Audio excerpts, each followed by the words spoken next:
Hello, students. This is Chapter 1, Lesson 4 of Algebra 1. Today I'm going to be teaching you how to solve absolute value equations. So we're going to do this first exploration together. Let's take a look at it. It says, consider this absolute value equation. So the absolute value of x plus 2 is equal to 3. So we need to think about what are some values that can go into that equation to make it true.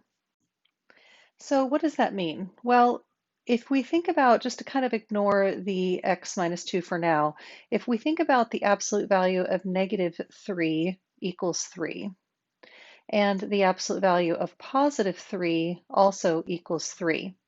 So now let's take a look back at our question. That means that if this is negative 3, it's going to be true. But if this inside is positive 3, it's also going to be true. So that means that what is inside this absolute value has to either be a negative 3 or a positive 3. So that means that what's inside the absolute value, x plus 2, has to either be a negative 3, or what's inside the absolute value, x plus 2, has to be a positive 3. So that means that there are two possible answers for this problem.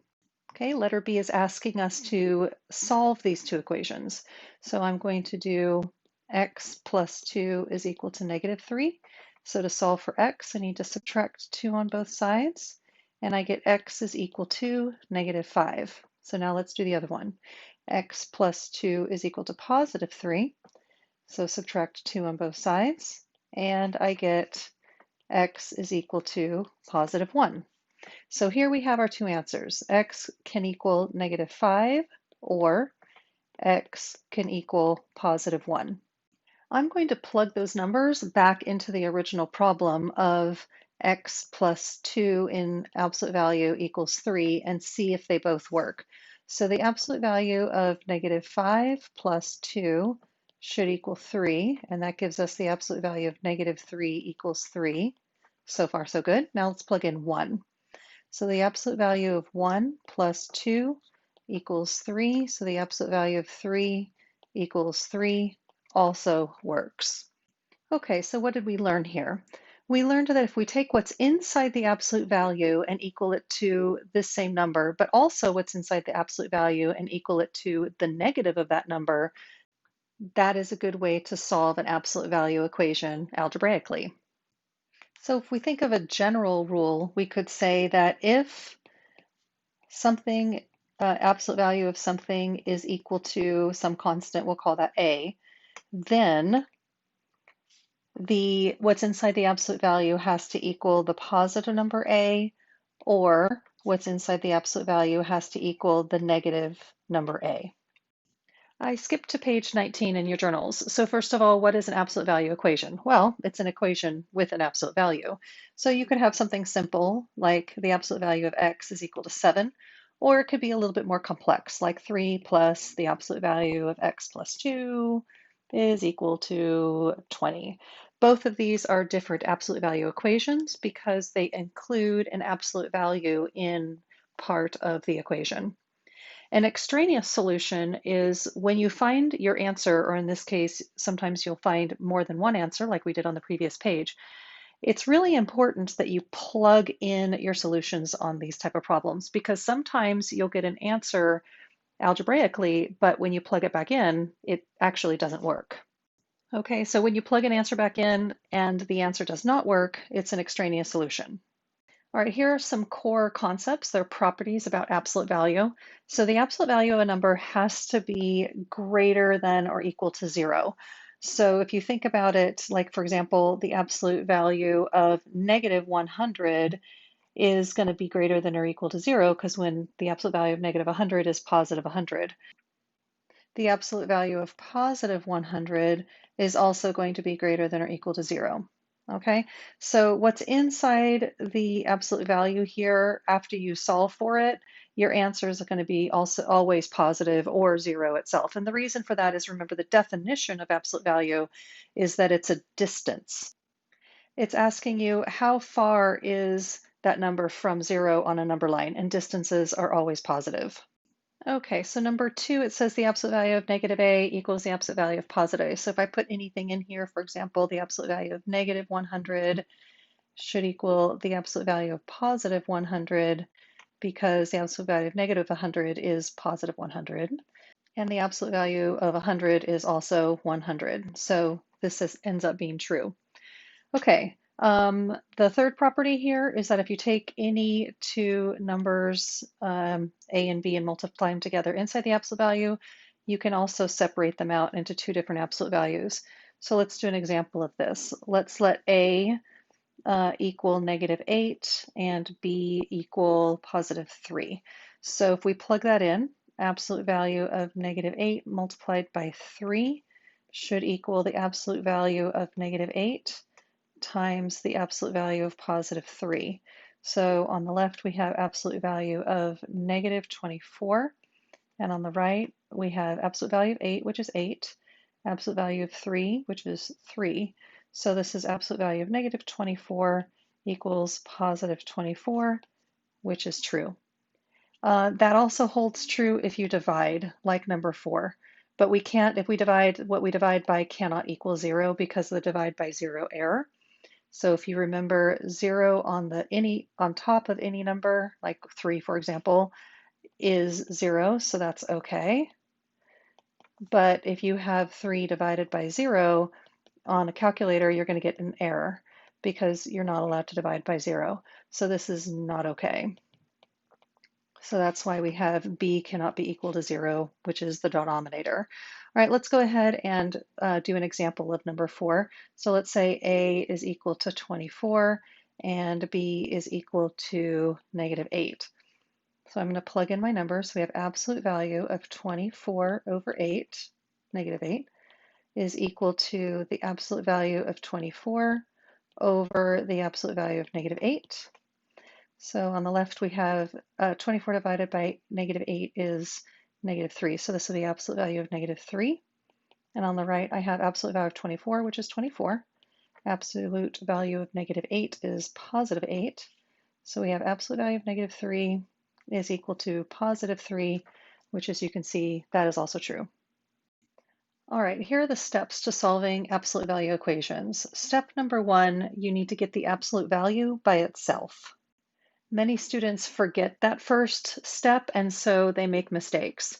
Second step is to divide your absolute value into two parts. So after you get your absolute value by yourself, you might have something like this: ax plus b, and the absolute value is equal to c. So what you're going to do now is you're going to divide it into two parts. So you're going to say ax plus b equals positive c, or ax plus b is equal to the negative c. And this is what we learned on our first example. Remember, what's inside the absolute value has to be either the positive number here, or what's inside the absolute value has to be the negative number here. So at this point, what you'll do is solve both equations. Step number 3 is you might get one or two answers, but after you solve both equations, it's important to plug those back in to check for extraneous solutions. All right, so that third step is very important. Make sure that you plug them back in. So there will be a few problems where you'll have absolute values on both sides of the equation, and the same thing holds true. So you're going to equal them together without the absolute value, or you're going to equal them together, but this time the second one is negative, just like it was up here when we made it negative. Same thing is true here. And then solve both equations and make sure to plug them back in to solve for extraneous solutions. All right, let's take a look at number 1. So we just first need to check and see, is what's inside the absolute value all by itself? And yes, it is. There's nothing else there.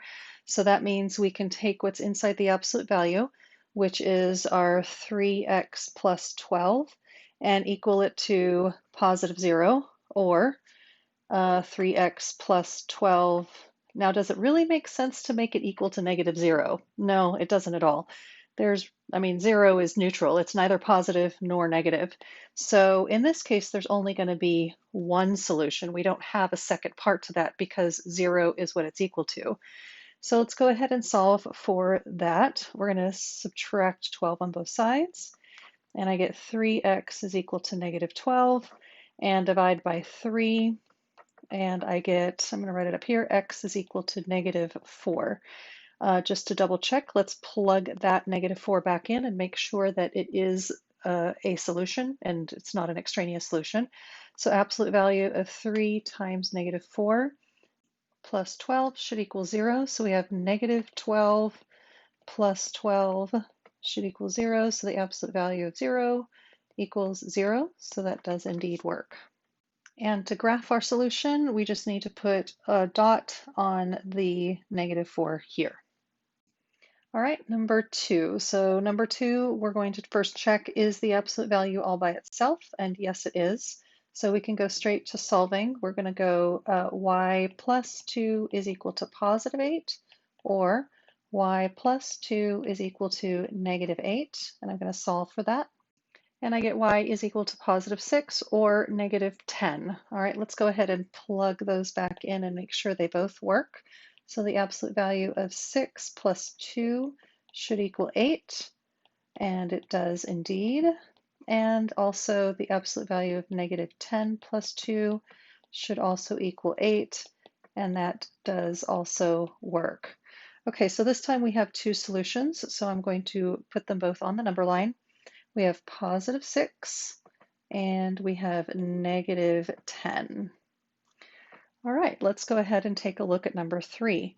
So first we need to get the absolute value by itself. Notice that we don't have it by itself. This time we have this negative 4 that's hanging out there. So our first step is to get the absolute value by itself. Right now it's being multiplied by negative 4.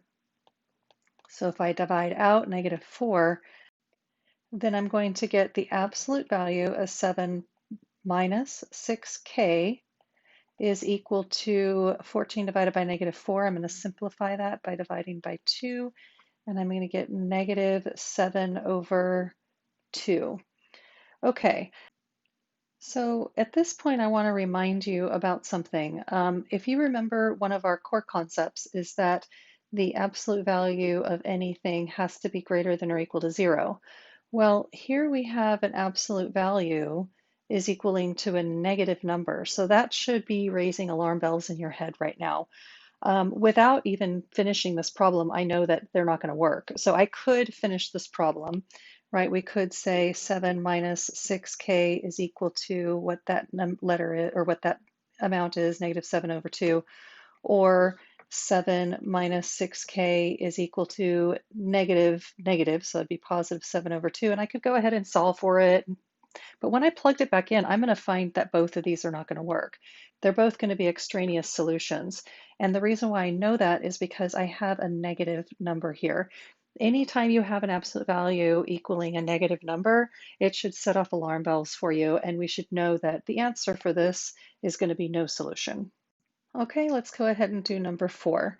First, ask yourself, is the absolute value all by itself on that side? And yes, it is. So my next step is going to take what's inside the absolute value is going to equal the positive number 3, or what's inside the absolute value is going to equal the negative number 3, and I'm going to solve from there.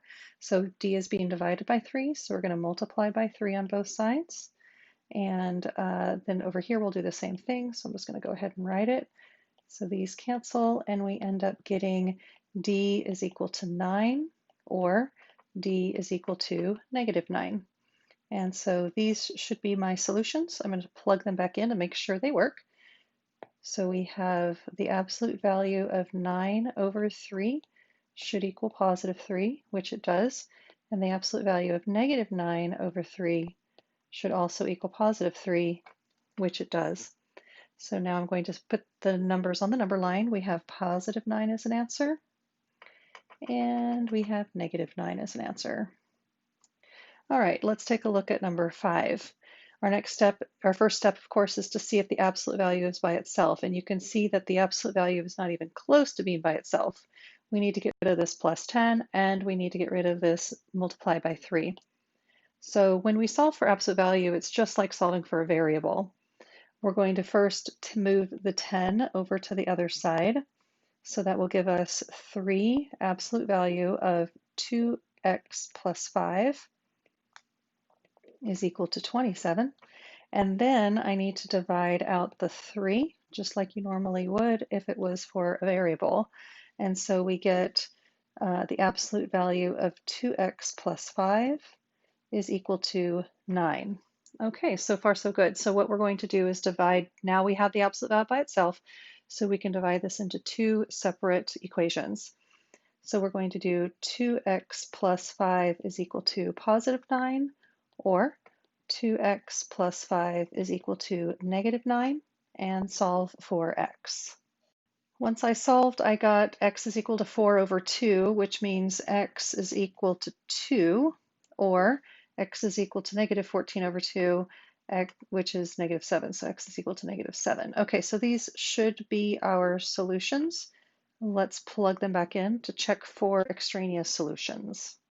Okay, there I plugged the first one in, so 3, and then I have 4 plus 5, that's 9, plus 10 should equal 37. So this is 3 times positive 9, which is 27 plus 10 equals 37, so that worked. Okay, let's plug in the other one. And as you can see, it also works.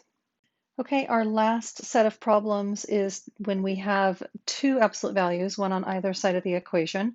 So we're going to solve it just like what we did before. We want to make sure that the absolute values are all by themselves, and they are for all of these right now. So that means we're going to take what's inside the absolute value and equal it to what's inside the absolute value on this side, or what's inside the absolute value, 20x, is equal to the negative on the right. So that'll be negative 4x plus 16.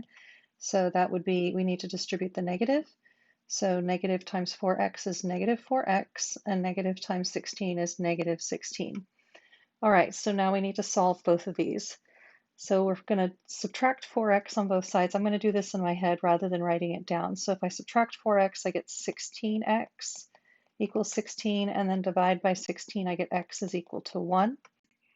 So on the right equation, we're going to add 4x on both sides, so I'll get 24x is equal to negative 16. And if I divide by 24, and then simplify, so I can divide out an 8, I'm going to get negative 2/3. So x equals 1, or x is equal to negative 2/3. So that should be my answer. And I'm kind of out of room on this page, but what I would do at this point is plug both of those back in to make sure that they do work. In this case, they will work. And so I'm just going to go ahead and move on, but just for the sake of space and time, I'm not going to show you that piece. Okay, so number 7, we're going to do the same thing. We're going to go p plus 4 is equal to p minus 2, or p plus 4 is equal to, and it's going to be negative p minus 2. So that'll be negative p and then double negative when we distribute in to the second one. So it'll be positive 2. So it's like what we're doing was we're flipping the signs on that second part. So when we solve for this first equation here, if I subtract p on both sides, you'll notice that they end up canceling, and I get 4 is equal to negative 2. This is a false statement, so we know that we're not going to get a solution using that part. All right, so let's go ahead and solve the second equation here. So add p to both sides, we get 2p, and I'm going to subtract 4, and I get negative 2. So p is equal to negative 1. All right, so that is my solution, and this looks like it's actually pretty quick to plug in, so I'll go ahead and do that and see if that works. And I see that it does indeed work. All right, let's take a look at number 8. So we're going to go 4q plus 9 is equal to 2q minus 1, or 4q plus 9 is equal to, and then we need to do a negative. So negative parentheses 2q minus 1. When we distribute that negative, it's going to be negative 2q plus 1. All right, I'd like for you to finish number 8 and go ahead and do number 9 as well.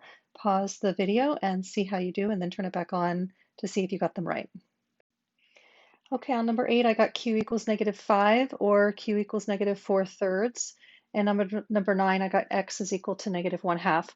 I didn't bother showing plugging those back in just for the sake of time and space. But if this were a test or quiz, of course, I would need to do that by using a separate sheet of binder paper to help me out. Okay, that's it for today. This was a lot of information, so if you are one of my students and you would like some extra help, please do not hesitate to reach out to me and schedule an appointment. Thanks for watching.